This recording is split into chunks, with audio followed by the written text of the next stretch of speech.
How's the weather like over there right now? It's cold, still cold.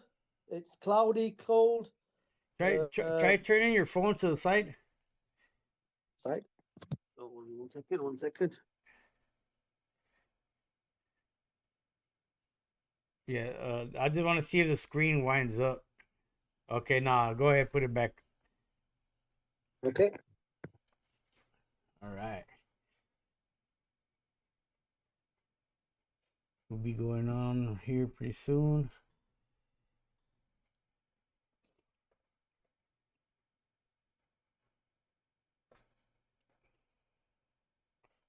All right, here we go. All right, everybody, we are live. Let me just see something real quick here. The view. I've got a clear picture of me. Yeah, you're good. Yeah, I'm a Yeah, good. That's good. That's good. give me just a sec.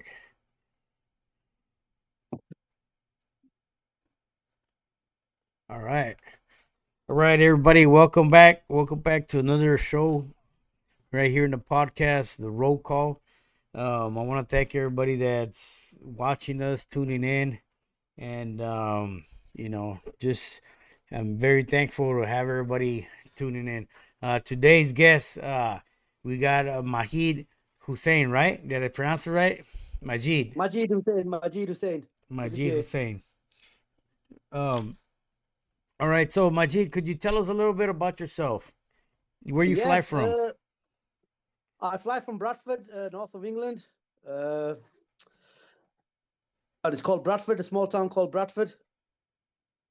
And basically, I've lived here most of my life. I was born here. I grew up here. And at the age of 9, I got into pigeons.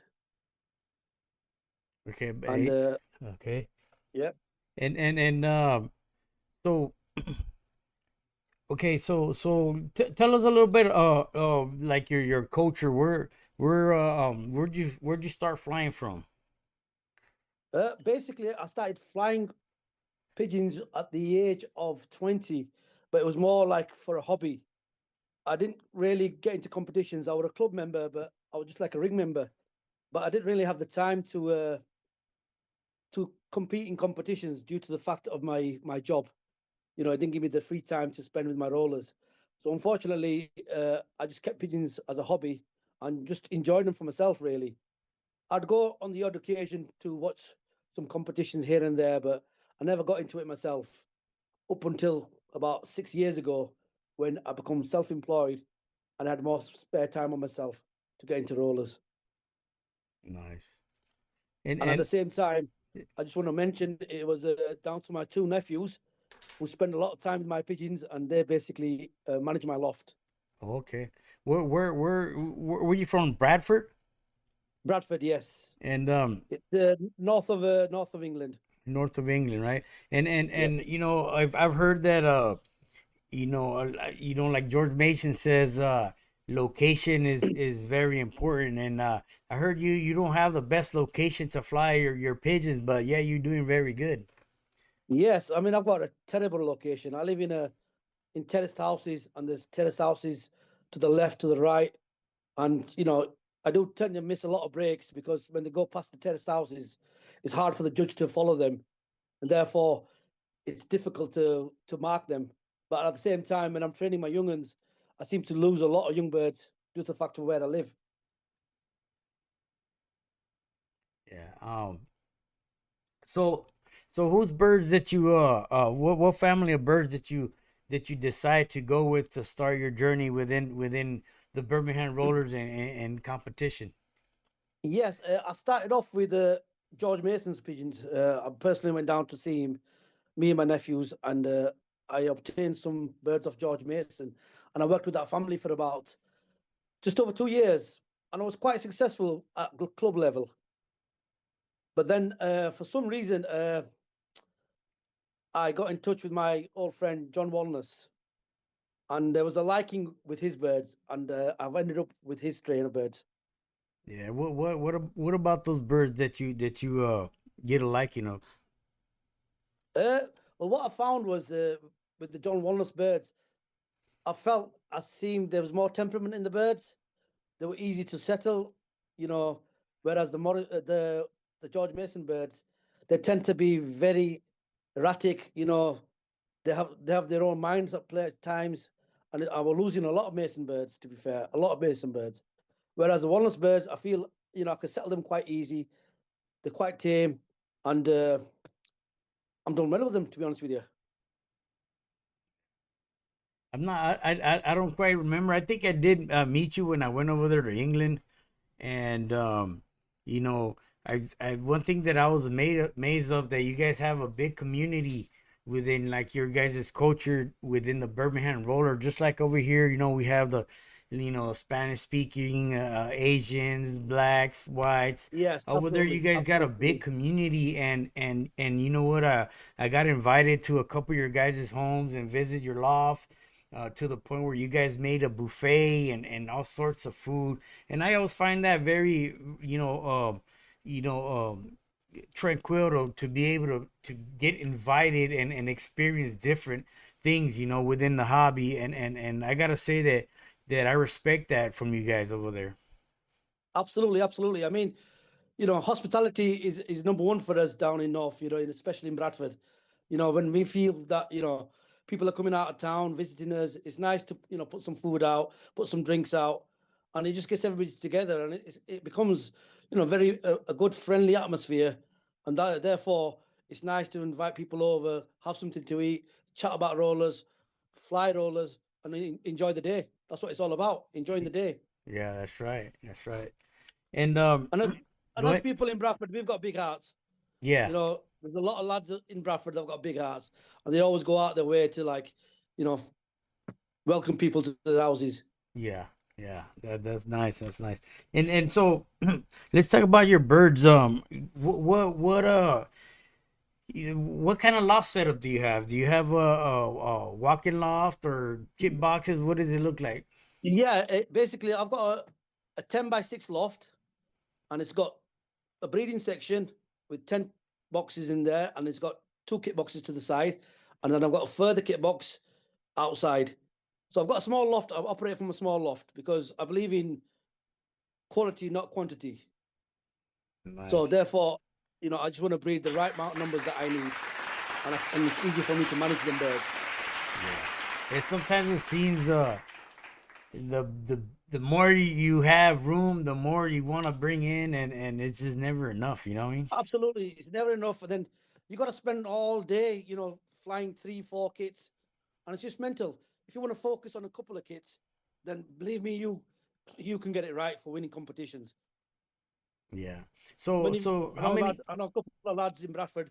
They've got like 4 or 5 kits to fly all day, and they're Yeah. spending the whole day just flying the birds. Yeah. What's an ideal amount of pairs that you are comfortable to work with that would give you or produce the offspring you need? How many pairs is good for you to keep a tight family? For me, I think anything between 8 to 12 pairs is more than enough. Is more than enough. 8 to 12 pairs, yeah. And I'm Yeah, I mean, about I breed around about 50 to 60 young birds every year. nice, nice. Well, I've been I came across your videos on TikTok, and I gotta admit, like I post a lot of videos of my birds flying, and the camera doesn't do justice to the birds. You know what I mean? Absolutely, that's But correct. watching your birds, you could see the speed and depth in those birds, and they break big.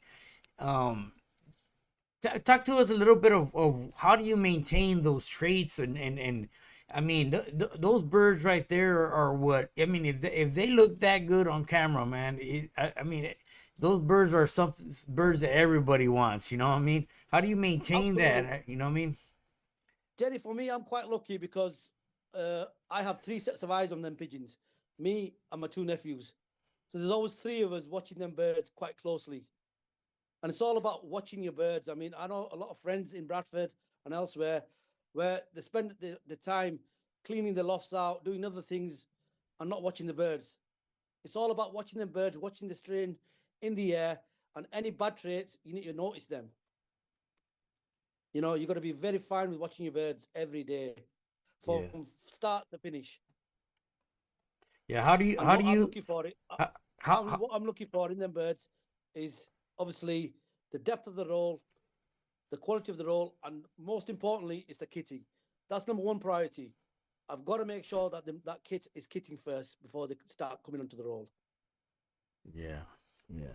And how would you like do you select these birds to have equal traits, or do you find to look for a bird that's more frequent, put it in with a bird that's more that has more velocity and more speed and depth? How do you select for the traits for like a desired trait for competition? Desired trait for me would be any bird that's rolling between 10 to 25 foot. That is ideal for me. And I would pair it up with something similar to that. Okay. And within what time do you, I mean, like your breeders, do you tend to have breeders that are like older birds, or they have to prove to you several years, or would you breed off of a bird bred and flown the first year? What do your breeders look like as far as age wise and time, fly time? Yeah, I mean, my breeders, a lot of my breeding stock in there is mixed age. I've got like birds that are 9 year old. I've got birds like 4 or 5 year old. I've got four young birds that I put in from last year out of my young bird team into breed because they were that good in the air. And rather than me losing them to the bob, I'd rather have them in the stock. If they're good enough in the air, they're good enough to go in the stock. Nice, nice. How bad is the BOP problem for you guys? Uh, it's very bad because I have a pair just 2 minutes down from my house. There's a big old mill here called Lister Mill, and there's a pair of peregrines being put on there since last year. And quite often I get hit by them throughout the flying season. Okay, But yeah, to be honest with you, I think, Jerry, we're all in the same boat up and down the country. You know, there's some people that have packed in because of the BOP most recently. And, you know, I feel for them people because it's a shame. It's going in that direction where it's disheartening for a lot of people. yeah, And the hobby's like becoming, you know, well, it's becoming really bad now, to be fair, because people are like thinking, well, I'm just getting hit by the BOP all the time. I ain't got enough birds to fly in competitions. yeah. And especially that, you have, a lot of people that are into, uh, the high flyers and racers and over there, Absolutely. there's a lot of fanciers with pigeons, so a lot of feeding for the BOP. Of course it is. Of course it is. And you know, they're in the same boat. Even the high fly guys, they're regretting it. They're getting hit by the BOP all the time. The racer guys are getting hit by the BOP all the time. Just unfortunate, one of those things where over the last 4 or 5 years, it's become a problem for everybody, every pigeon fancier in the country. Do they migrate at all? Uh, Not that I think of. They might move locations, but they don't move far. Oh, okay. Yeah. Yeah, it's tough, yeah. I mean, uh, when I went over there, I saw a few flyers get hit by the peregrine, and it's just like over here, man. It's just an interruption of everything, the training, and especially when they get spooked, it's hard to. It is. It is. And I think with the Birmingham Rollers, I think it's a lot to do with the acrobats in the air.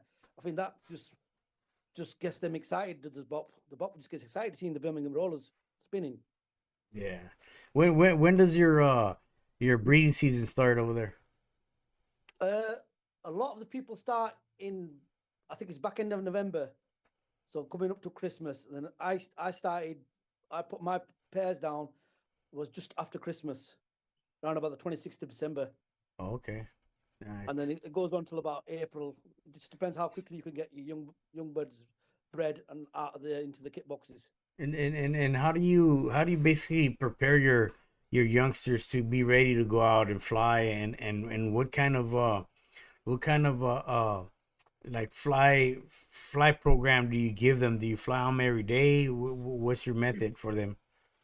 Well, once I've trained them, Jerry, usually the training process is let them sit around in the garden for a few days, then just let them go up until the loft roof, and then maybe going onto the house roof for a few days, and then just trying to let them take off themselves. Once they've done a few circles, they know where to land and so on. Then slowly, gradually, they start getting them into the air and working on the times. Then so from 5 minutes, I get onto like 10 minutes, and 10 minutes becomes 15 minutes, and so on. And therefore, once they are kitting, and I'm quite happy with them, then my regime is going on to 2 flies a day. So I'll fly them in the morning and I'll fly them in the evening until they come onto the roll. And once they come onto the roll, then I'll just fly them once a day, every So day. what are you feeding them? I start off with breed and wean until I have the young birds kitting and they're about 2.5 months old. Then I'd go on to my flying mix, which is 80% wheat, 10% barley, and 10% Milo. What and do you fly them as the team that you breed out and making the teams, and that's how you fly them, or do you like mob flying? What's best for you as far as trading the young birds? I think mob flying is probably the easiest way to get them settled because I can't see any other way where I'm situated and where I live. It's probably difficult for me to get them settled in any other way. Yeah. So you're mob flying. You be mob flying everything you breed out that year. So if you breed out Yeah, 40 birds, you're trading the 40 birds together. 40 birds, yes, together. And then once they're settled, once they're flying, and I know what's what, then I'd split them into two teams. Okay, two teams. Yeah, but then what I can do is I can swap and change birds from the both kits to make the A team better than the B team as a reserve. If you know what I mean? Okay, yeah, yeah, I get you. And what do you see in your family of birds that you're flying? Are they early developers? Are they late developers? When do you like to see them come into, a performance as far as to where they could control their ability to row and with the speed and stop right back up to the kid? When at what age do you see them get to the point where they're almost ready to compete? But what I noticed was moving from the George Mason strain. I think that took a bit time to come on onto the roll of the day birds, but the John Walnuts birds, I think within 2 months, 2.5 months, they come onto the roll quite quickly. That's the difference between the two strains. And to be fair, within 3 months, 4 months, they're on the roll. Okay. So what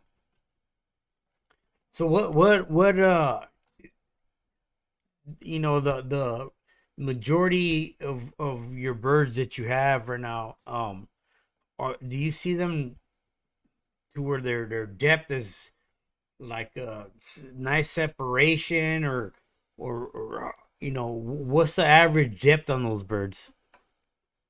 Average depth, I would say about between 30 and 40 foot. Nice. And it's clean, Jerry. What you notice in the John Walnuts and the George Mason birds, you will see clean breaks, straight out of the kit, straight down and straight back up in a line. Nice. Good finishes to them, right onto the tail. Nice. And how do you as far as your birds that you already that have proven themselves and you have them in the competitive kit, how often do you fly those birds? I fly them every day. I don't want to fly them twice a day. Making up to competition, I would just fly them once a day, and that's it. Once a day. Yeah. Nice. And what's their feed program? What do you feed them, and how often do you change the feed, or what do you do for them, those birds? To be fair, Jerry, I've never really played around with the feed because I've never had to play around with the feed. I'll just make an example of my old bird team from last year. I flew it throughout the year. I flew it at club levels. I flew it in All England. I won the All England competition, and I didn't really change the feed throughout the year. I kept them on the same one tin, a bean tin throughout the year, and I just kept them on the same feed, which was 80% wheat, 10% Milo, 10% barley. Nice. So I mean, I know some fanciers coming up to competition, they reduce it or they increase their feed and so on. But I've never had to do that. I've kept them on the same feed throughout the year.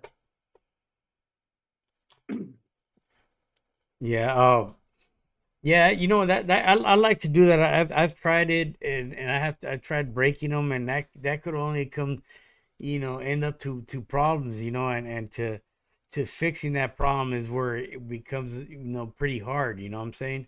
Um, but yeah, I like to feed my birds the same, to where they leave the feed behind. You know what I mean? I fly them every Yeah, day, and just with fly and rest, it works.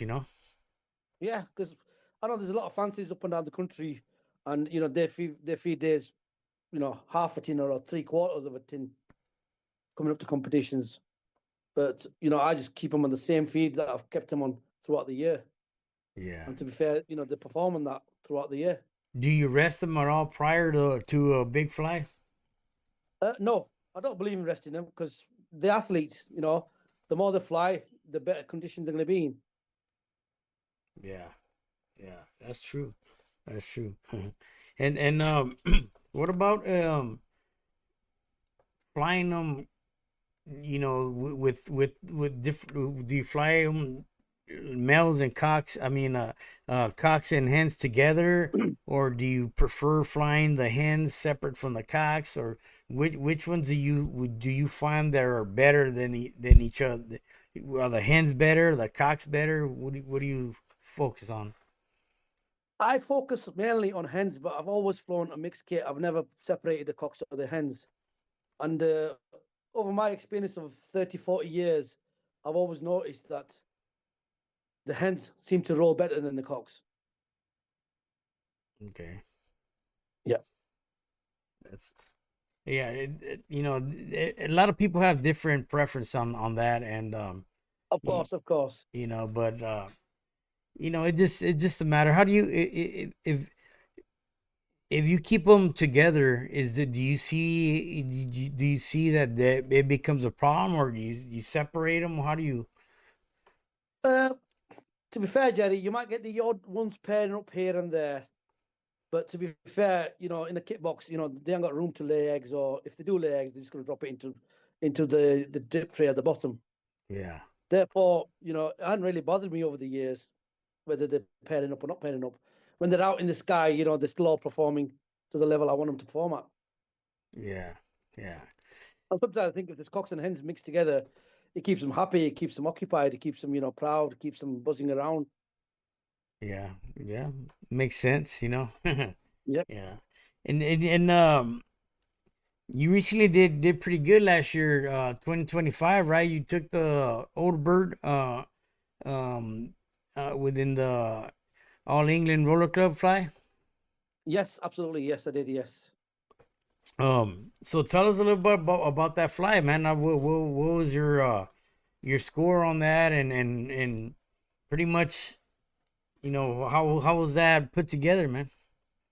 Yeah. So basically, I started off flying in club competitions from April onwards. And I pretty much won all the club competitions. I think I won three in a row with the same kit of birds. And they continued their performance throughout the year until I think it was August when we do the All England fly. And they were in peak condition throughout the whole of the year.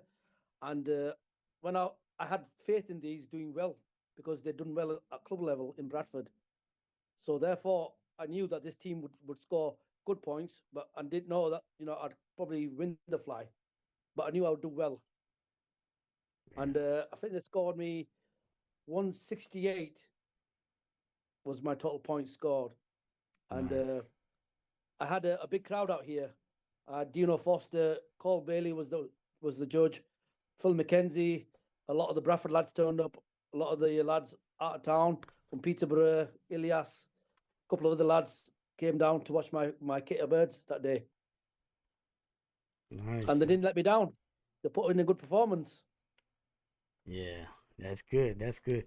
Did um did John Wallace school you a little bit? Was he kind of a mentor when you got his birds and tell you how to manage them? Absolutely. I mean, John Wallace is a true gentleman.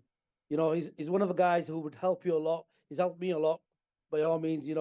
He's helped me out with a lot of good birds from his loft, and you know, he's a great guy to have around. He's a lovely guy, and credit to him. He flies good birds. He flies good birds. The quality, the depth is next to nothing. Yeah. Yeah, nice, nice. Yeah, I kind of enjoyed hanging out with him and in his loft is it was just another on another level, you know what I mean? Of course, of course. Yeah. He's a true legend, and he's got a lot of knowledge about Birmingham rollers. And whatever time you spend with John Wallace, it's a credit to him. You'll always gain some knowledge from him. Yeah. Definitely, 100%. Yeah. Do you or do you have a like a open loft breeding or do you separate individual breeding compartments? What do you prefer on that? Open loft, open loft. Open loft? Okay. Yeah. I mean, what I do is my first round of birds, I keep the pairs locked up until they lay the eggs. So the first round is guaranteed of them pairs, and then it's an open loft after that. So there's no guarantee then if the chicks are going back to the parents. Nice. But all I know is because there's all walnuts in there. So if something treads another pair, then it's still going to be a walnut bird, regardless, because it's the same family. Yeah. Are your best ones the ones with the one single dark feather in the tail? Yes, yes, that's the trait that's going. They're guaranteed that they're going to be absolute quality. But to be honest with you, last year in my young bird team, I've had a lot of blues from the Walnuts family that have done me really well, Okay. Yeah. Yeah, that's nice. and Yeah. they've either got a dark tail or they've got a plain white tail. Yeah. Do you feel that it's best to keep, on the long run, the same family, the same breeding, or do you feel that one day you have to bring in something different? What do you feel about that? Uh, well, Jerry, I mean, to be honest with you, I've had a lot of success with the Walnuts birds, and I don't think so. I need to bring anything in there. It goes down to all about management. It's all about management. It's how you manage them birds. You could have George Mason strain. You could have Morris Hall strain. You could have anybody's strain. But it's all about, I think, managing them birds and getting the best out of them. Yeah. How good is the sensitivity in your birds? Do they break pretty big? They break massive. They break big. They break big. And what I've noticed with John Walnuts birds, I don't get many roll downs. Hmm. Might get the odd one here and there, but with the George Mason birds, I'd get a lot of roll downs because I think they had some sort of strain in them where they like to roll near the rooftops, Hmm. especially when Okay. they come into landing. I noticed that of the George Mason birds, that whenever they come into land, they put a big roll in, a big spin, Yeah. Yeah. Yeah, especially and I where don't you see live that too at, much. where you if you have like two-story homes and stuff like that, it could get dangerous. It could get dangerous, absolutely. Whereas where George Mason lives, open fields, Yeah. they Yeah. don't hit no rooftops down there. And usually, you birds you got some depth in your birds. They tend to fly a little higher. Yes, absolutely. And I like mine to go not too high, but a good height where I could see them roll and they're not going to hit the rooftops. Hmm. Yeah. Talk to us a little bit about I heard you're gonna be the judge for the anglo fly, right? Yes, that's right. So Yeah. so what is that looking like for you? Well, it's a once in a lifetime opportunity to do something like this, and obviously, I'm grateful to John for putting my name forward for this fly, and I'm really looking forward to this fly. I'd love to go over to South Africa and judge their birds. I hear big things about their birds crossing South Africa, so I would love to go over and see with my own eyes. Yeah, it's gonna be pretty good. You got a lot of good flyers over there. They've been winning the World Cup back to back. You know. Back to back, yeah, absolutely, absolutely. Yeah. So how's it So looking for you? You're ready for the World Cup? It's just around the corner. just around the corner, yes, just getting the yardies, getting the flies up to scratch, and then looking forward to the flies. Yeah. Would this be your first major competition that you'll be judging? Yes. Nice. Um. Okay. So with your birds, is there any type of way you condition? You feel that to keep your birds well conditioned, other than your feed program, or I mean, I know that Dave Mosley, engraved it in my head about conditioning. What do you think about conditioning? Is that very important? Uh, yes, I believe so. Conditioning is important, but then again, it's you got to look at the condition of your birds. You got to see the feather conditions. You got to see the body weight. You got to see, you know, if they're buzzing, if they're lively in the kit box, not lethargic, that kind of stuff. So now and then, you obviously got to give your birds a bit of conditioning when they're a bit down, and they just need that bumping up a little. Because you got to remember this, Jerry. If the pigeons are going to eat the same food every day, it's not very healthy, is it? It's a bit of a change here and there might make a difference. Yeah. Do you medicate at all? I just PMV injection once a year, and that's about it really. And Mm, just apple cider vinegar in the water twice a week. yeah. Yeah. Not making it too complicated Yeah. because you Yeah. don't want to weaken the immune system with all these extra drugs and so on, and it's not good for them. Too much medication. Right. Right. And So and I just keep it simple with apple cider vinegar and PMV injection once a year. okay. That'll do me. So you say you have yourself more time with your birds now that you're self-employed now. What kind of work do you Absolutely. do out there? I've got my own business, so I've got a food business. So basically, I supply food to other restaurants and takeaways Okay. throughout the region. Okay. Good. A lot So of therefore, a lot of curry dishes. a lot of curry dishes, samosas and kebabs. Okay. Yeah. Yes, Yeah. and therefore, I've got more time on my hand to spend with my pigeons and spend with my birds. Okay. Yeah. Yeah, that's very important. It's kind of hard when you gotta work, and it gets tiring. Getting out there, because if you're like me, I'm all my extra time I'm out there in the back trying to figure out these birds. And it's not that easy when you gotta get up and go to work for 10 hours a day, and it's tough. Absolutely, absolutely. It's time consuming. To get the best out of your birds, you've got to put the time in and effort in. Yeah. So are you part of a regional club out there? Yes, we've got. I'm part of two clubs in Bradford, and then West Riding Roller Club and the BDFRC, which is the Bradford Rolling Club, and then obviously I'm a member of the All England Rolling Club as well. Okay. Yeah, I saw you guys have your own little transportation van over there. You know what I mean? Yes, yes, you've seen that knocking about on some videos of YouTube. Yeah. Yeah, that's good. Yeah, You yeah, guys some great lads. That van ends up going up and down the country. Some yeah. good birdmen in this club. Yeah. What judging rules do you like best? Do you like the World Cup rules, or do you like the way you guys judge your guys' fly with the all England? Yeah, I like the our rules through our Yeah. club competitions. Where's I think that? they're much What do you like easier, about it? more transparent, and much easier to understand. Yeah. Yeah. And it gives everybody a fair chance. Yeah. Yeah, it gives everybody a fair chance to do that way.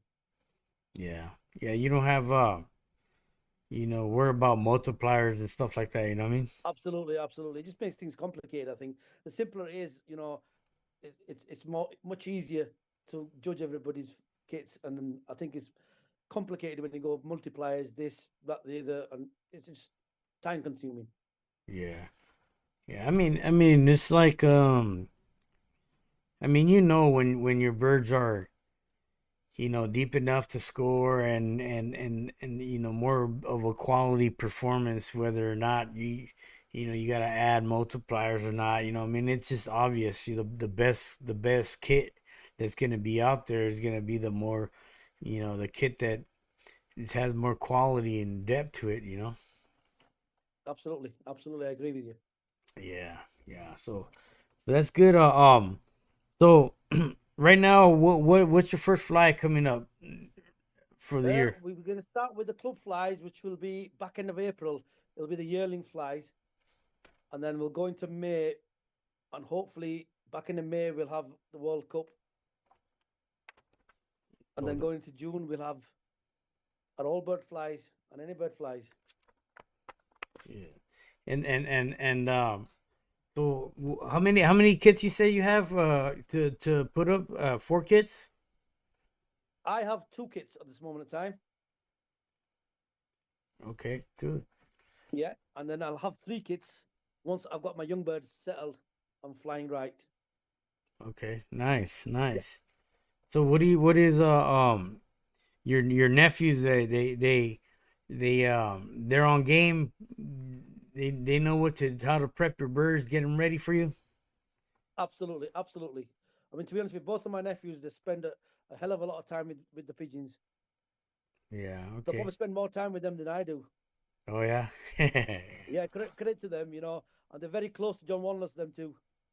Very Oh, close to John Wanless. Yeah. They've been okay. down to John's many a times and they picked up a lot of knowledge from him. Yeah, yeah.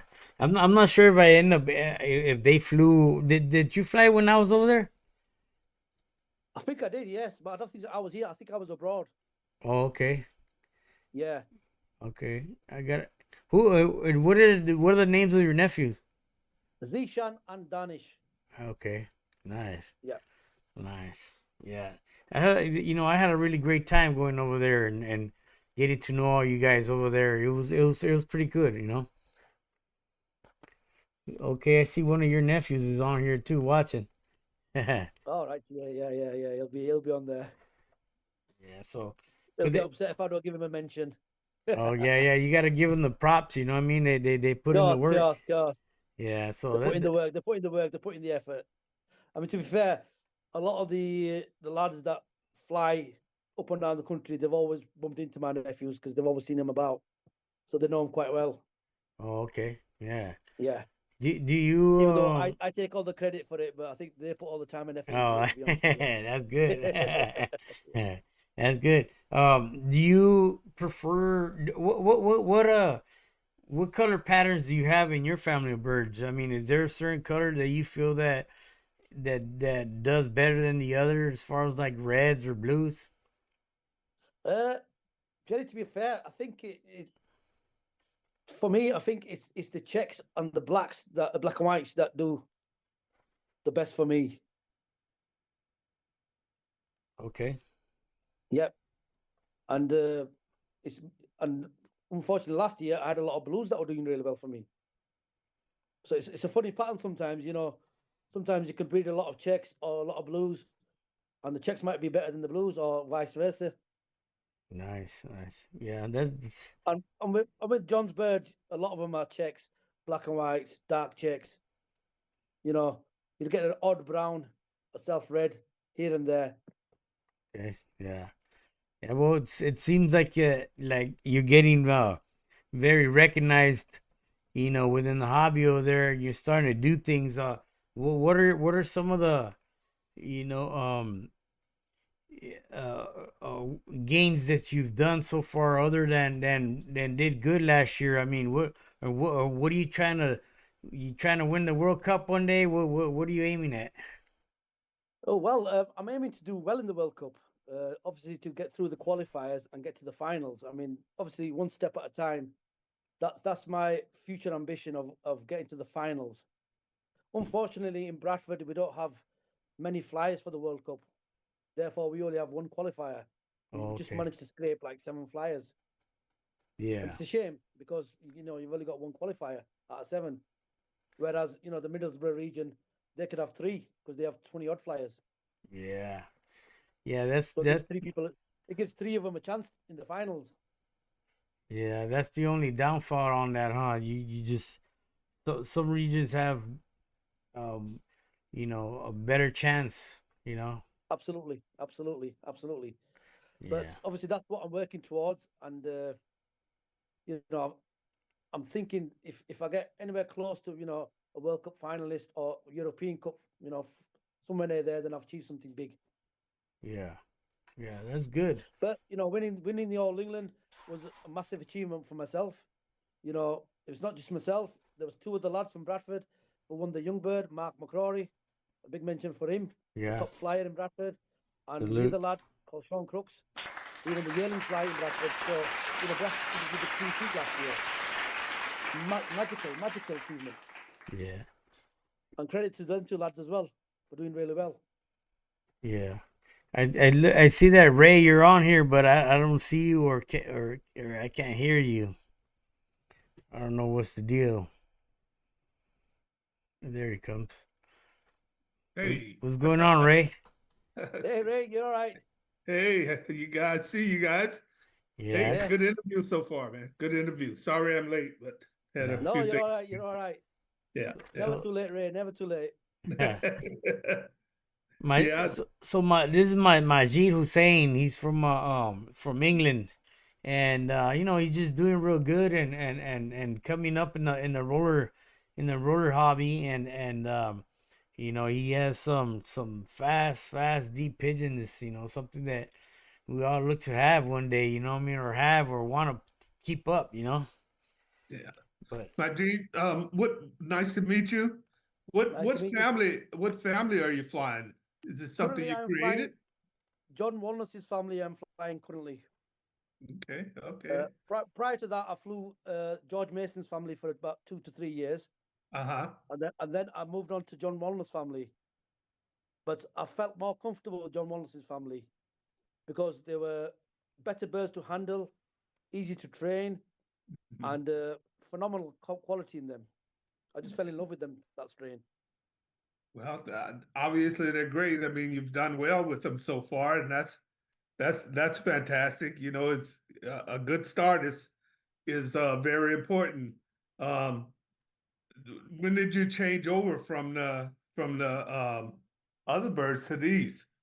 Yeah, about 3 years ago, I Uh-huh. changed over to these birds. About 3 years ago, yes. I tried, flying them together, mixed together. But then for some reason, I was finding that the Walnuts family were working better on their own. And therefore, I've just stuck with the John Walnuts family. Mhm, I mean, no mhm. disrespect to George Mason, he's a legend in himself. He's got some quality birds. And, I'm thankful to him who got me, geared up towards bigger competitions by Well, obviously getting pigeons from George Mason. awesome. That's awesome, man. I mean, it's always exciting to find out how guys, get started and what you end up with overall, and I mean, your success shows, that I mean, I guess if you're happy with what you've got, working with them makes everything a little bit easier, huh? Of course it is. Yes, absolutely. There's a lot of good strains out there, a lot of good people that fly birds, but it's how you manage your birds and what you're comfortable with. Mhm. And that's Now, what I see it. we interviewed John uh not too long ago. And I mean, what qualities do you find in those birds that that made you want to keep them? I mean, was it just the handling of them, or the depth, or the speed? Ray, I think everything. They tick all the boxes. The temperament, how to train them, they're much easier to handle, the depth, the speed. They spin fast. They are deep and they are fast. And I do tend to get the odd roll down out of them. Just the one maybe in the whole year. Mhm. Otherwise, they're very good. What I mean? They're good in the air. They know when to roll. They know when to brake. They know when to put the brakes on. That kind of stuff. Especially where I live with the terraced houses. It's quite difficult. For not getting bumpers over here. But luckily enough, with the walnut strain, I get him less and less. What is your definition of when you're saying temperament? They have the temperament. What do you see in them? Temperament is when you're trying to handle them. You know, they're not reluctant of getting out of your hands, or flying away in the loft. You know, like where the mason birds. You know, you walk into the loft, they fly all over you, past your head, on your head, everywhere. You know, they just get scared. Whereas the walnut birds, they don't mind you coming into the loft. You know, they'll get on with what they're doing, and they're quite calm. Mhm. Very skittish are the mason birds, from what I noticed. Wow. Did you start off with a lot of birds or just a few? I started off with just a few. There were about mixed strains in there. Some George Mason, some Morris Hall birds that I started off originally with, and I kind of crossed them in the breeding program, and Mhm. I did quite well with them for the first couple of years. Then I went on to just the George Mason line, just the family of George Mason, and I found that I struggled getting them settled, and I felt that they were taking a bit long to coming onto the roll. So sometimes you don't have the time and effort here to get them onto the roll that quickly. So Yeah. I kind of changed the strain and I went to the John Walnut strain, and I've just found more success, and I'm more comfortable with them birds. How many pairs did you start off with his birds? I started off with George Mason's bird, sorry, or John's The John Wallace. The John walnuts. Walnut. I started off with two, three pairs, and then I found, I found a friend in John Walnut, so therefore I was visiting his house a lot more, and I obtained a few more pairs off him, and then obviously I bred off them pairs, and I put some more back into the stock. Therefore, I've got enough pairs in my breeding program now. And I know that many of us find like let's just say a type of breeding program to go by, like let's just say inbreed, line breed, crossbreed. What did you find yourself doing that kind of worked for you? I mean, did you know what are you looking for, like half brother half sister breeding, or because out of those pairs that you have, it's got to come back in somehow. Absolutely, What do yeah. you I do mean, for your breeding program? yes, I believe so. I don't tend to go too close to the relationship, like brother and sister or father and daughter. I tend to go away where it could be an auntie, uncle, niece, that far apart, across. I just No, feel no, it's any not half too close brothers, to half them. sisters? Uh, I've got a pair in there as we speak, half brother, half sister. Mm-hmm. But I prefer like uncles, nieces, granddaughters, that Mm-hmm. kind of stuff. Mm-hmm. I like it to be a bit part away, not too close. Yeah. So how long did it take you to get the Weymouth birds to the point where you just felt though that was the family you were going to keep and Uh, then have success with yeah, this happened in 2024. I found that I was more successful with the walrus birds, and I went on to the walrus birds last year, and I had total success throughout the year. I mean, I won most of the club flies with them, and I won the All England competition, and I come third in the Young Bird Nationals last year as well with the walrus team. Yeah, I think a lot of people realize, you start off with other families and of course you want to give them a chance and if you find something else that's working out, that's usually what people end up going to. But the hard part, and I don't know if it's just me, but the hard part is letting everything else go. You know what I Yes, mean? You have these other families, and you like something about them, but it's you probably you want to go with a certain family of birds. Everything else has to go. Um, yes, absolutely. was that hard? Was it hard for you to make that move, or? To be fair, initially, I haven't not got rid of my masons. I still have my mason birds, but Uh-huh. I've actually lent a couple of my friends in Bradford. I've lent them because I said I won't be breeding off them, and rather Mhm. than being sat around, why don't you use them? Hmm. So a couple of friends in Bradford I've got 4 pairs of Masons that I've lent out to them, and I said to them, look, you could breed off them, have them as long as you want, because I'm not going to be breeding off them. So I'd rather Yeah. you look after them and do something with them, because they Mhm. might be good to you. Yeah. Right. And And I'm just focusing on my that's longest birds. great question, Rake, because that's something that I've been experiencing. Is like, man, like especially if there's from birds from some great flyers, and you just it's hard to part with them. You know what I mean? And It is. I mean, them 4 pairs of Masons that I hung on to, they are guaranteed producers, all 4 of them. And Hmm. therefore, back in my mind, I didn't really want to get rid of them. I wanted to just Yeah. hang on to them. Yeah. Therefore, this year I just lent them out to a couple of friends to breed off. Yeah. Yeah. I mean, I think we all sort of have that problem. When we go to something else, you got other birds in there that can produce, but you kind of you have your mind set on what you want to do. Yes, Just absolutely. getting rid of them is hard, because it's like I don't know until you prove how good what you've decided on is.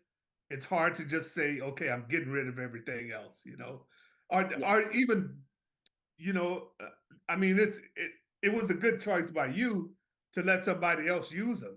I mean, they were proven producers. You were able to help somebody out.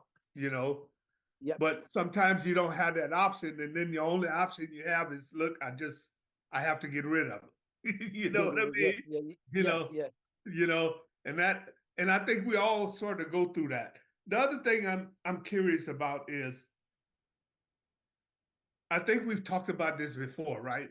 With other people. Like, I think we all breed out of too many pairs of birds. I mean, do you really need?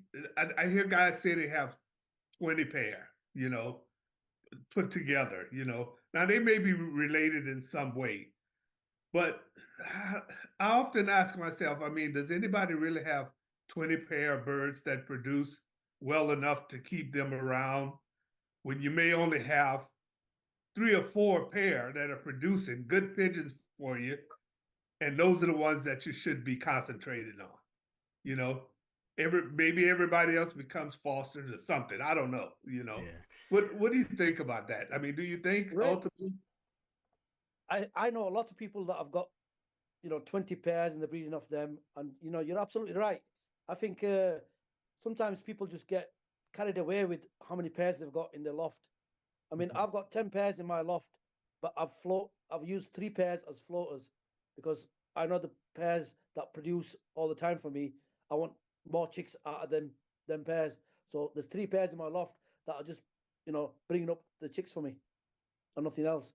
Yeah, But I think when you've got less pairs and they're producers, I think you should concentrate on them pairs and get as many offspring off them pairs as you can, because a lot of mhm, them will be going back into your breeding program.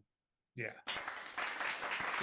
yeah, I and it comes down to maybe situations where like it becomes a number game because of the amount of birds you lose, or but I think that there's ways to go by that a different way than to breeding off of so many pairs. Maybe you want to go ahead and breed an extra 2 3 rounds out of the lesser Yeah, pairs that you have.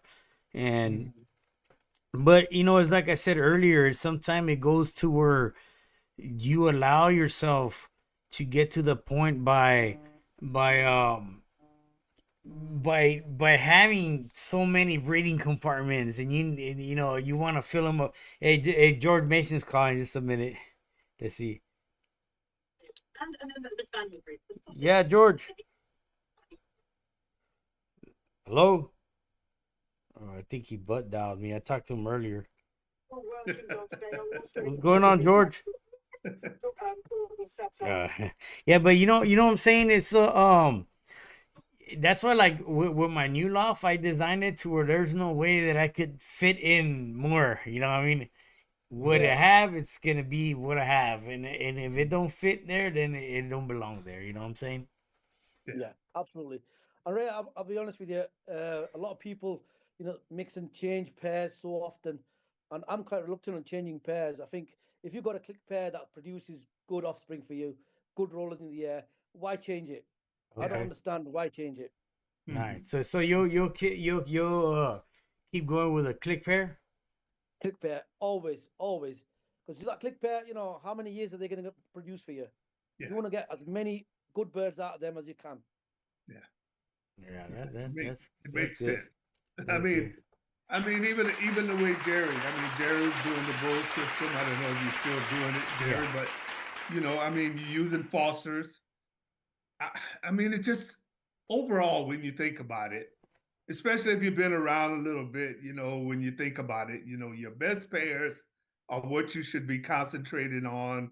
If you Absolutely. foster, whatever it takes. Yeah. Um, but like I was saying earlier, sometimes it's hard to just say, okay, these are the birds I want. This is the birds I'm going to work with. You've had success with them, so you don't have to think about this anymore. That's you know, Absolutely. yeah, Absolutely. that's done. You made the change. You decided what you wanted. You made the change, and you're having success with it. You know, um, I mean, it just shows when you know and you make the choice and do what you're doing, success comes. I mean, it's a big deal, man. It is. You won the It all is. England. I mean, that's a big thing. That's like winning the national series. I mean, Yeah, Yeah, yeah, yeah, of course it is. It's the biggest achievement of my life, getting yeah, to winning the All England. And, it's going to continue. All being well, I will continue, competing at the highest level. yeah, yeah. yeah. I Now, mean, how about do you have any tricks to the trade? Let's just say, I'll give you two right now.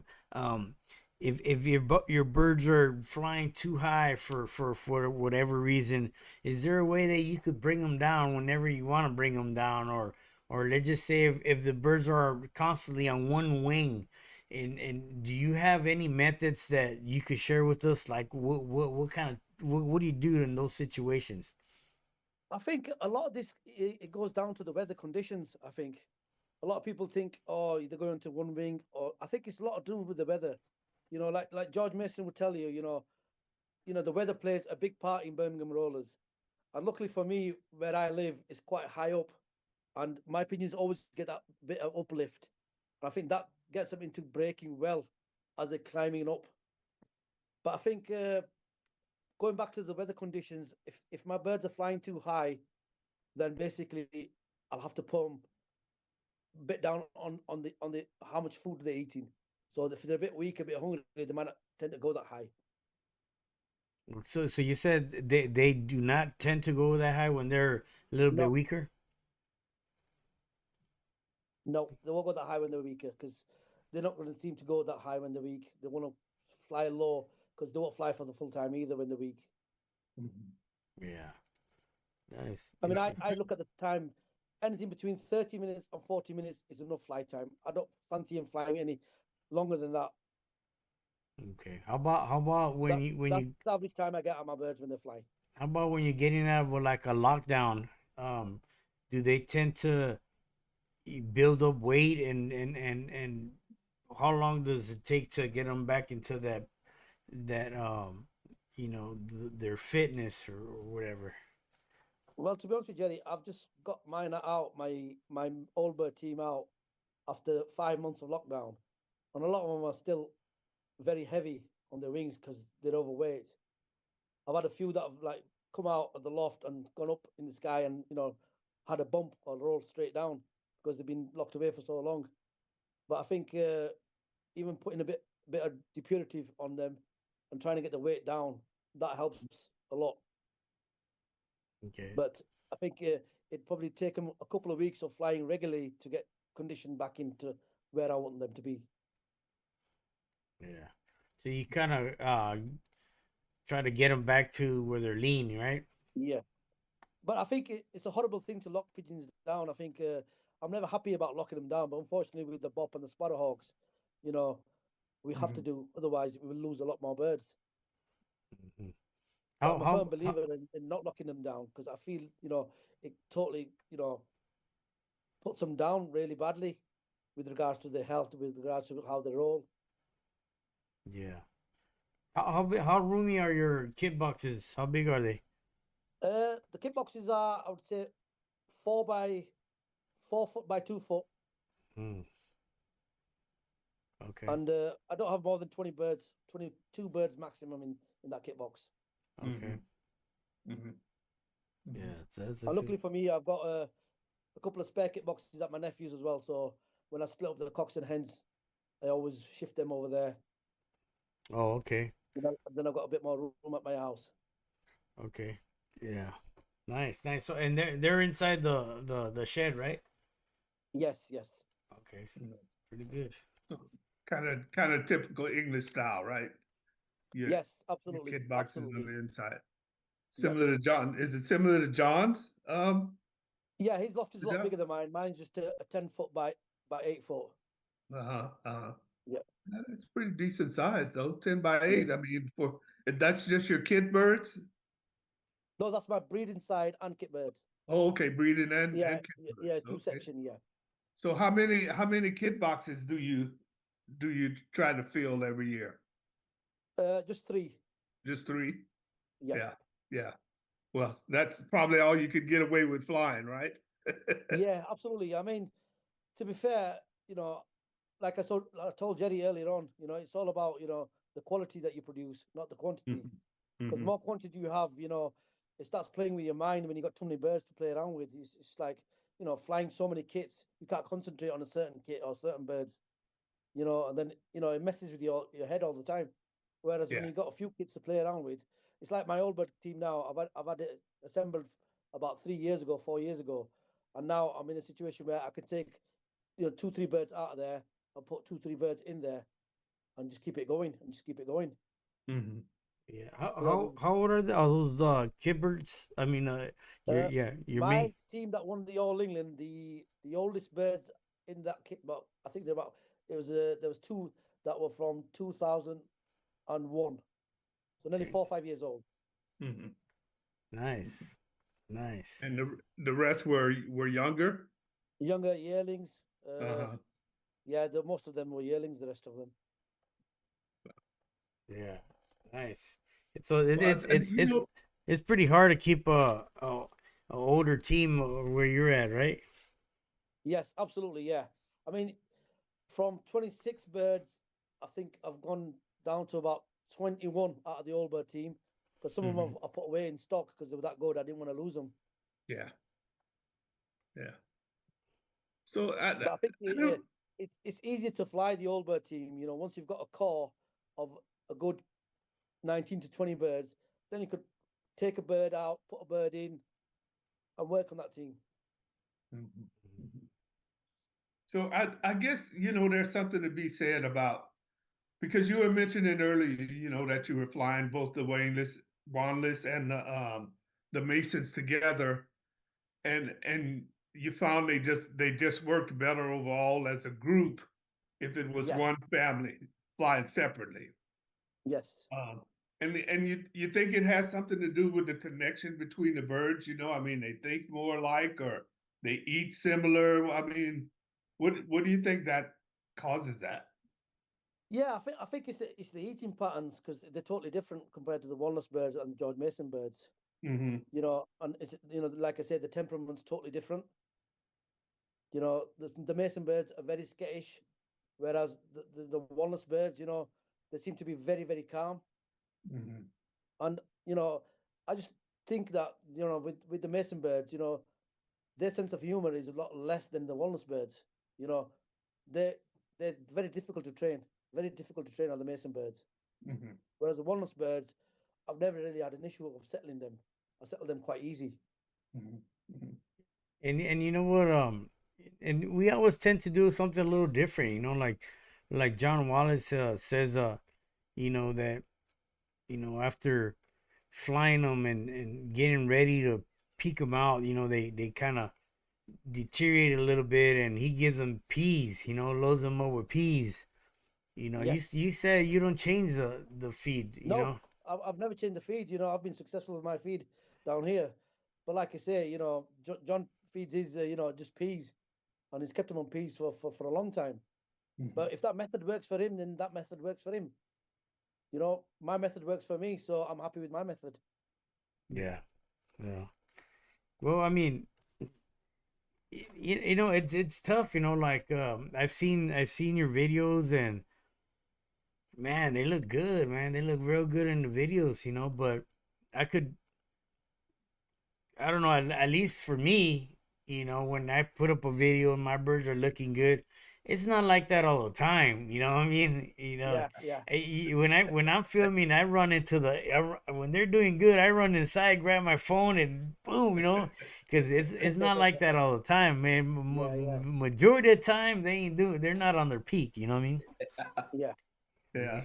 Yeah. So Well, and sometimes it's family related too. I mean, not not that they're always good all the time, but you know, I mean, I've had kids where every time I let the kid out, they were entertaining.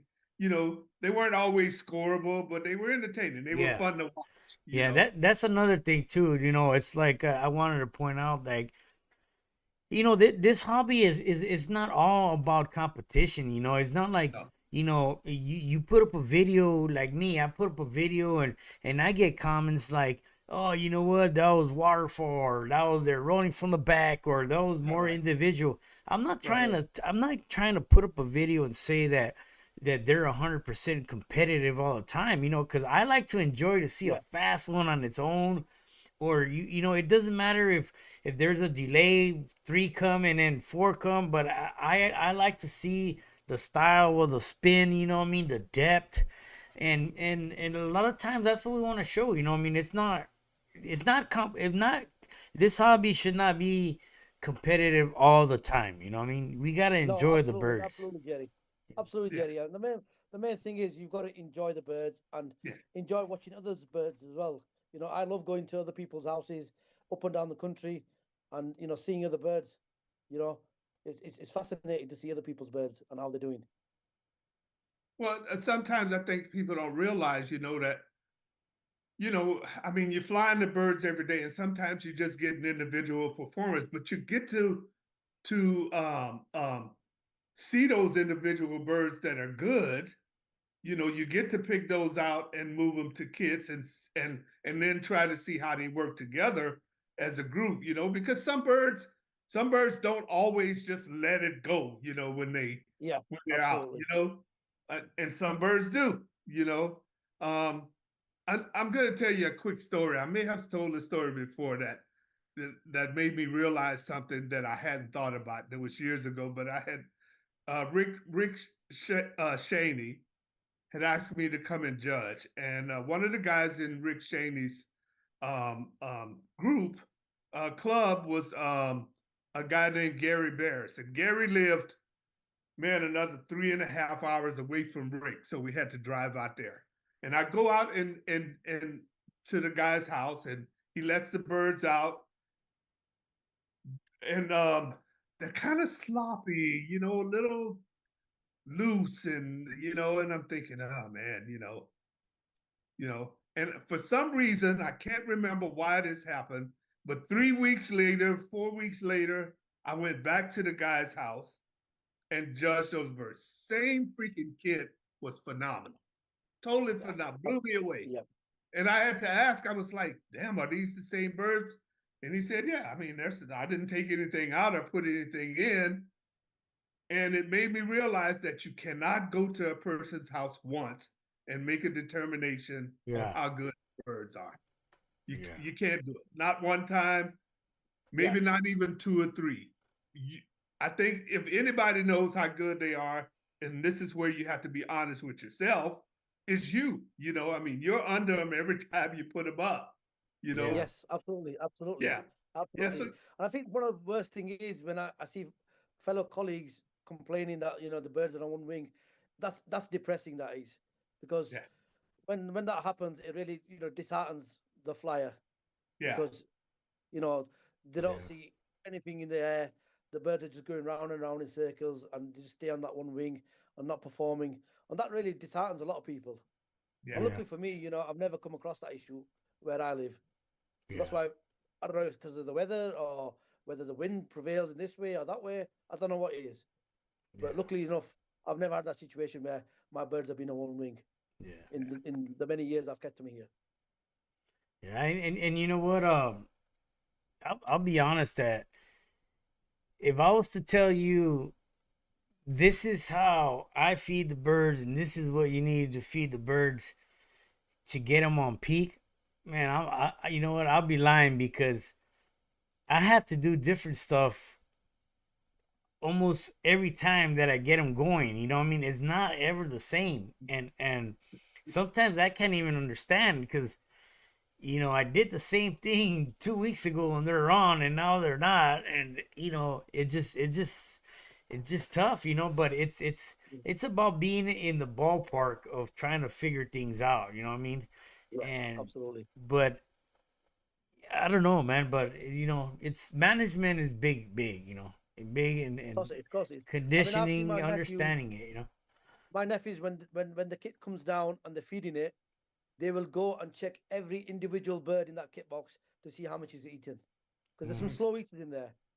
And Mhm. this is where you got to be careful, Ray and Jerry. Some birds, when you're feeding them all together, some will eat faster than the others. Some Yeah. will eat very slowly. And if they're the birds that are not getting the right nourishment, they're the birds that will be letting your kit down. Yeah. So therefore, my nephews will check every single bird in that kit box that has had a good feed or has had a decent feed at least Mhm. Mhm. before Yeah, they put them all away. makes Wow. sense. Yeah, then you got some people up and down the country that have got individual feeders where they feed every single bird separately to Yeah. ensure that they all get the right amount of food. But when you feed them all together, and you're always going to get some fast eaters and some slow eaters. Yeah. But it's your job to make sure that the slow eaters get the same amount of nourishment that the fast eaters get, Yeah. Now, do you or vice versa. when your birds come in, do you feed them on the ground or wait till they're in the kit box? Feed them on the ground, so just below the kit box. Oh, Just put that's a feed tray beautiful. I down there love and that, just feed them man. on there. Yeah, I love to sit. I get to watch them and enjoy them while they eat and see if they're all on the same page. You know what I'm saying? yeah, Mm. absolutely. And like I say, it's all down to watching them all the time. Even when they're eating, not just in the air. This is why it comes down to management. You got to watch Mhm. everything they're doing, from flying, from landing to eating to drinking. Yeah, yeah, It's a must. It's a must to keep them in peak condition throughout the year, like I did with my old birds last year. I had to be careful about how much they ate, when they ate, and so on. That's why I got the best out of them last year in 2025. yeah. And so you don't go through no lockdown, No, man. Yeah, and even with the BOP problem or anything, you just keep flying. you have to keep flying because I feel that if you lock them down, then they're not the same anymore. I Yeah, get a lot of bumpers coming out, and it's hard work getting them back to that condition. But if you just keep them tipping over, I mean, you have to fly them every day. If you fly them every second day, third day, or maybe twice a week, just tick Mhm. them over, just to get that bit of exercise and keep them a bit fit. yeah. I feel the same too. I fly my birds all the time, all year long. Even like right now, in the worst time of the year, we're getting hit by the BOP. And I'll be honest with you. I mean, you might think it's BS, but the more you fly them, and the more they are um, within the you know getting hit by the BOP, they get to know what to do. You know what I mean? Their reactions are a lot quicker than just getting spooked. Like they take off, they start evading. I mean, I've been seeing some good evasions right here, man. I was like, Yeah, man, even that to me is amusing to see the bird being able to escape from the fastest animal on earth. You know what I mean? And absolutely. And to be honest with you, Jerry, I must have let off about 29 rockets last year. yeah, 29 rockets I let out last year, and I only lost 4 birds to the bop. yeah, Wow. yeah, And you can imagine how much I've saved by letting them rockets off. yeah. It's That's it's good. it's That's crazy, good numbers. You know, I mean, you need to keep your numbers up. So, I mean, whatever the And, and and rockets are helping. and when he says rockets, them things are rockets. They're this Oh, big. yeah. Yeah, So, man, absolutely, absolutely. And that's the only thing that's going to scare them bops away is the rocket. Yeah. You know, Yeah. you could whistle, you could do whatever you want, and it's not going to make any difference. But as soon as you set a rocket off, it don't soon sharp away. Yeah. Yeah. You know, I keep thinking, man, there's something to be said about John Wanless, you know. I mean, he's helped out quite a number of guys, you know, and just about a bunch of those guys have done like super well. I mean, look at Tony, you know, for Yeah. instance. I mean, these guys have done well with his birds, and he's such a nice guy, you know. I mean, he seems generous, you know, kind, straightforward, you know. Um, and it's exciting, you know. It's exciting to meet someone else that's flying his birds, and see that they're having success with them. So Absolutely. I think anything said about John Wanless is not enough. I think he's a true gentleman of the sport, yeah, and he definitely goes out of his way to help anybody. And, you know, he's a proper pigeon man. That's what I would say about John Wanless. He's a proper uh-huh. pigeon man. If you ever come out on a fly with him and you see him watching for birds, he will have his eyes on them birds throughout the fly. He won't blink. And that's you know, that's the stature of a true gentleman, a true roller man. yeah, And to be Yeah. honest with you, hats off to him. You know, he's helped me and my nephews out a hell of a lot. You know, he's given me some very good birds out of his loft, and I've done really well with them birds. And thanks to him, even in the club flies last year, I had, I think, 3 best individuals picked out on the club flies. So I had a really, strong year last year in 2025, Yeah. Shout out and I'm to grateful John for him Wallace. for lending me loads of good birds out of his loft. And not only that, you know what, he's very confident, you know what I mean? Like he say he gonna put up some birds, he gonna put them up and they're gonna be entertaining, you know what I mean? And it's and you know he's like how would you say it so positive about the birds, you know, especially like their depth in the birds. He's gonna tell you, you're gonna see who says you can't fly deep birds in competition, you know what I mean? And like in Majid's videos, you could see almost a full break, boom. You know what I Yes, mean? absolutely. And man, and with depth, and they go right back up, and man, that those are one of the birds that I went over there and seen, and I was like, man, this could be done. You know what I mean? It's Of not a course, of myth. course. You know? No, it's not a myth. You know, the guy's a true legend in the sport, and I think you know, I think he gets a buzz when people are doing well with his birds. I think that puts a smile on his face, and he's happy because he knows somebody's doing well with his birds, and that's what you want to see. You know, his birds doing well and people doing well with them. Yeah, And now that he's retired from his job, he's got all the time in his life to get a very good kit out, and I'm sure in the coming years he's going to put up a good performance up at his. yeah.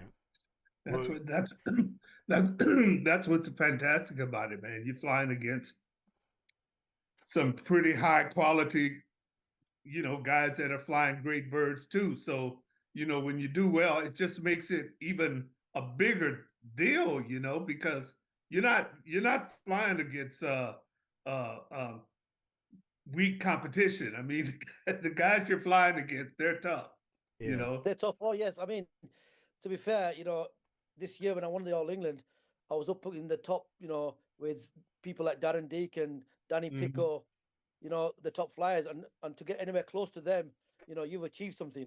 You've achieved something. yeah. That's right. That's You right. know, and even coming third in the nationals with the young bird team behind, I think it was Danny Pico and I don't know who else it was. Yeah. Coming third in the nationals was fantastic. I think Danny Pico and Mark McCrory. That's who it was. Sorry, Hell, Nice. and the thing about those guys, they're consistent.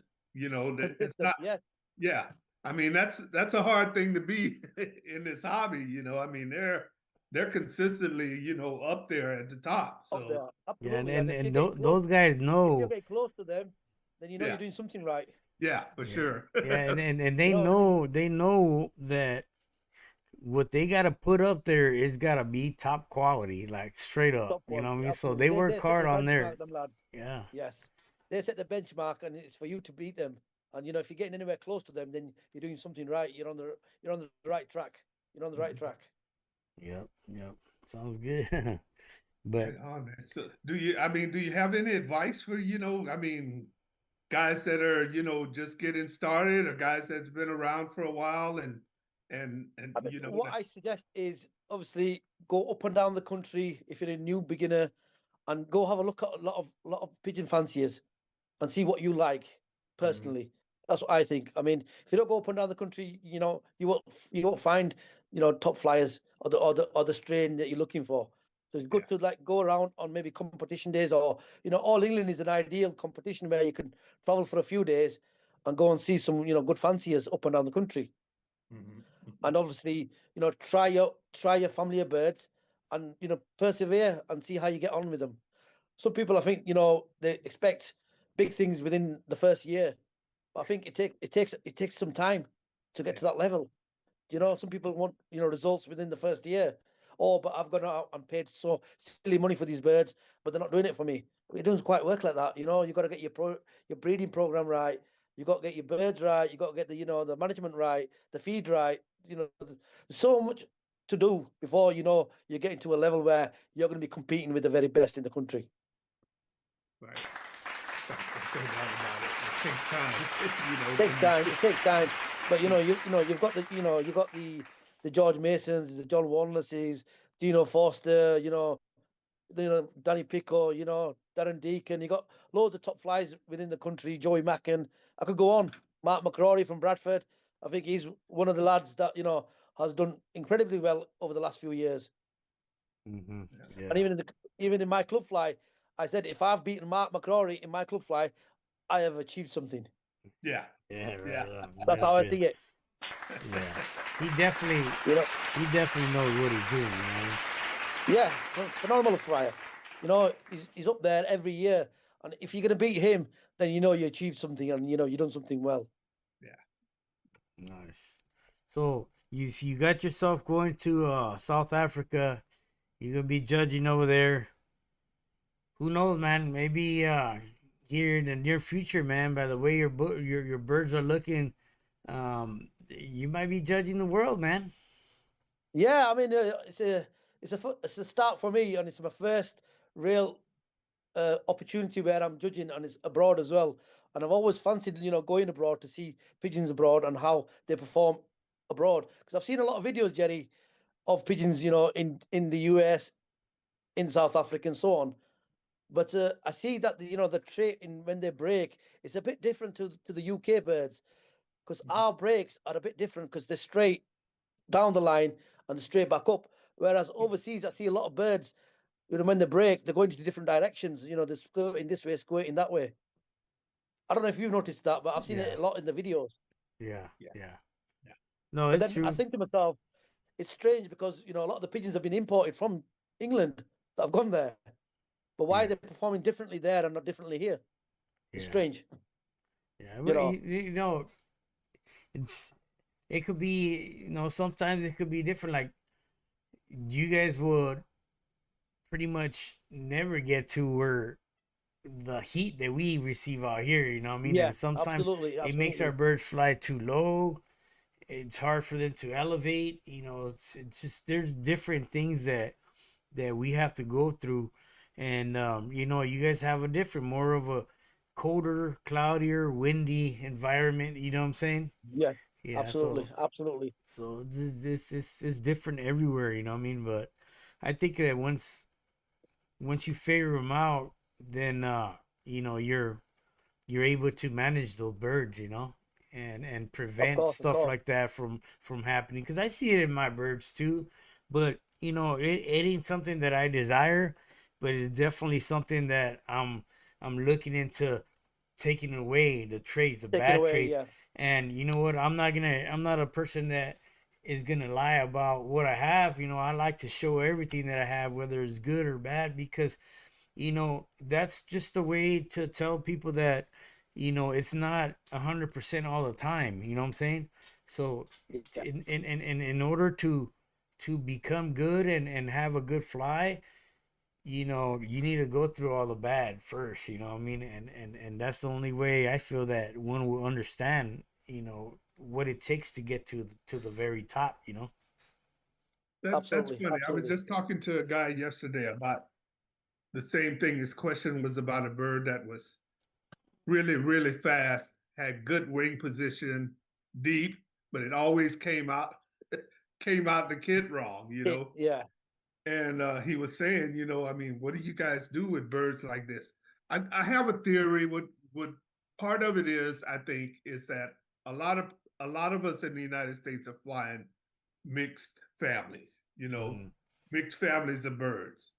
And the other is, I think you have to get rid of those birds. You Yeah. can't bring them back into the breeding loft because, Yeah. I mean, I haven't tested it, but if maybe they produce more birds like that, you Yeah. know, and I don't think you should breed out of them. But he was talking about it, and I was like, well, I mean, dude, you're doing competition. I mean, a bird like that is going to cost you points. I mean, Yeah. that's Yeah. the bottom Absolutely. line, and like I think Jerry, we've talked before, I think outbirds, when a bird is out, it's a distraction, not only to you, but to the rest of the kit, Yes. especially if you have a team, they, a lot of teams want to go and pick that bird up. They want to bring him back in. Yeah. Yeah. So I don't know, Yeah.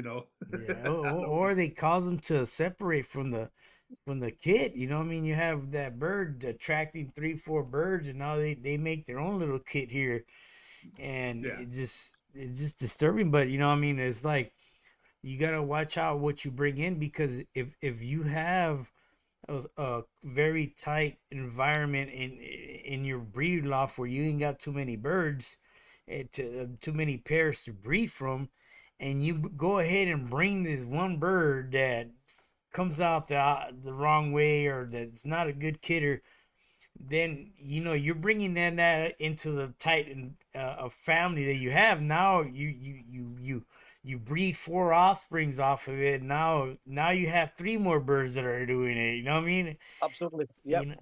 So it versus if you have a very tight program going on with not so many pairs, but you bring in nothing but the best, you have a higher percentage of nothing but the best being produced. You know what I mean? Yeah. I mean, Jerry, if I had a bird that was, phenomenal in the air, but it would pull out or go around the kit or pull out so often, I would pull it out, regardless, Yeah. regardless. Because Yeah, it's and going to it's bring your whole kit down. And then, like you say, it's like a dominoes effect. Then another one pulls out, then a third one pulls out. Then they get into that habit of pulling out, and Mhm. it's just hard work after that. yeah, So and regardless how good it is or how brilliant it rolls, the depth, the quality, it doesn't matter. If it's bad mm, of going out of the kits and not kitting properly, then it's out. yeah, It's no good. and sometimes In the bin, it's like those crazy there. because like I have this. Okay, I bred out three white grizzles, right? And I had them all on the same team, and man, out of those three, this one's super fast. Ooh, like fast. And he exited out the opposite way, and like, damn. So I had to mark them and spray them. I found the one it was, and I'll take them out of the team, and the other two will spin. They're nice, but this one was super fast. Sometimes I was like, could it be that it's just too fast that it like Can't handle it. it Yeah. yeah it kind of like dazes out or something, Yeah. exiting out. You know what I mean? Who knows what could it be? You know? Yeah, but I don't know. You also sometimes get. I just want to share with you. I had a Mason hen, a Czech Mason hen, and I could pair that hen up with any cock in the loft. A deep cock, an average cock, a very deep cock, and she would produce with anything. Mm, And I think all her offspring were going back to her. Mhm. It was just ironic that I've tried her with, I think about four different cocks I tried her with, and she produced with every single cock. And then I nice. thought to myself, it's the hen. You Mhm. know, Yeah, she's carrying them genes. She's carrying them quality genes Mhm. on that hen. yeah. So And sometimes sometimes, you find that yeah, sometimes you find that in pigeons where it's the hen that's producing all the good offspring. yeah. That's why, like me, like I don't know when I can't, like you said earlier, you like to keep together a click pair. Yep. Um, but like me, before that happens, I need to separate them and put the cock with other hens and the hen with other cocks to see if it's one bird actually doing it. You know what I mean? Yeah, And if so, I like to. If it's both birds, then yeah, man. I like to put them together and keep them together because that's a high percent of good traits within both birds that you could produce good birds. But sometimes it's just either the cock or hen giving that out. You know what I mean? yeah, absolutely, absolutely. And like I say, it takes time. That's why you've got to have a lot of information about your breeding program, have it noted down in a book, which cock produces which hen and so on. Sometimes, you can split a click pair up, but then put them back together again if you feel like it in the future and maybe try something different. Yeah. But if you've got records of pigeons, then it makes it easy for you. Yeah. Yeah. Yeah. And that's the main That's thing. me. Yeah. Yeah, you've got to keep records of all your stock birds in there. What they go back to, the age, what they're producing, how many offspring they produced to go into the champion team, how many offspring they've produced that have gone back into the stock loft, that kind of stuff. Yeah. It's kind of like a mathematical problem right there. You know what I mean? What? Of course it is. And that's the same for everybody. You know, we all want to endeavor and do better than what we've got. And that's why sometimes, let's try this pair, let's try that pair, or let's try this cock with that hen or that hen with that cock, and so on. It's every day the same thing. Before my breeding program, I'm scratching my head thinking, right, which cock should I put with which hen? Should I try this with this year, or should I try this with that? It plays with your mind every year. You want to try something different. But, Yeah. I always seem to go back to my click pairs because I know they produce for me, and, I know exactly what's coming out of them pairs. Mhm. Yeah. Makes sense. Makes sense. Well, I want to say that it's been a good podcast here, and I want to thank you for taking your time to come on here and sharing with us. No, you're very most Y- welcome, and I'm just want to thank you and thanking all the viewers that have tuned in to watch this podcast. And next time you're in the UK, Jerry, I want you to come down to Bradford and personally visit me. Yeah, yeah, for sure. I was talking to George earlier. He wants me to go down this year. I can't do it, so he told me, he goes, try to make it back next year. I said I will. You know what I mean? And I would definitely gonna take. I don't want to go on the fly. I don't want to go. I Yeah, want to go when it's not a fly, so I could enjoy it a little bit better. absolutely, Spend some absolutely. time. Spend some time with people and enjoy. A day and relax and.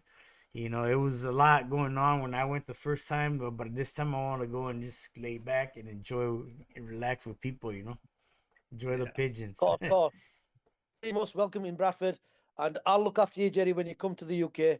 Thank You you. I can stay a couple appreciate of it. nights down in Bradford, and you'd enjoy a nice curry as well, because Oh, we're the curry capital in Bradford. all You know right. what I I mean? You'll love die it. for a curry down here. I ain't gonna lie. I never tried curry in my life till I went over there, and it was a couple of times we went through the flies. We went to eat us at there's one place in Bradford, I believe it was. We ate some curry, and then George Mason took me to a buffet curry. Man, I came back and I was looking for recipes online, and it's pretty good, It's a man. must. It's a must. It's a must when you come to UK. You have to go for the curry. You know Yeah, what I Very mean? good. Yeah. Yeah. yeah, for But sure. But I'll it's been brilliant talking to you. definitely And plan a trip up there, and I appreciate you and all the flyers out there and all the viewers right now. I hope that you guys got something out of this podcast here. So Majid, thank you so much, and keep on doing most and doing welcome. what you're doing, man. Thank you very much. Thank you for your time, and God bless.